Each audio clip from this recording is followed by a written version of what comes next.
You opened your computer, and you find out that your password has changed.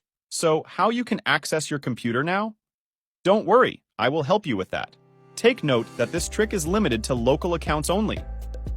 Let's start by pressing and hold your left shift key while selecting the restart. You need to hold the left shift key while restarting. You can release the left shift key when the recovery console appears.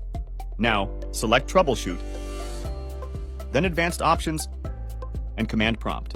Inside the command prompt, look for your Windows directory. Just type your drive letter and then type dir to see if this drive letter has Windows file. Type cd Windows to go on that folder. Next, type cd system 32 to move on that folder. You can now start typing this commands. Type ren udelman x udelman1 x, then hit enter to rename udelman xe. Type ren cmd x udelman x and hit enter to rename cmd x.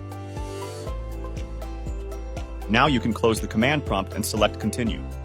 Once you're on the lock screen, click this icon to open Command Prompt. Inside the command prompt, type this command Control User Passwords 2 and hit Enter to open our account to begin resetting the password. Select the account you may want to reset the password. In my case, this one, and select Reset Password. If this button is grayed out, it means it has Microsoft account and not a local account. After pressing the button, a dialog will pop out. It's up to you if want to add password, but I will leave it blank. You can now press OK and close the window. Just click the arrow button to log in your computer.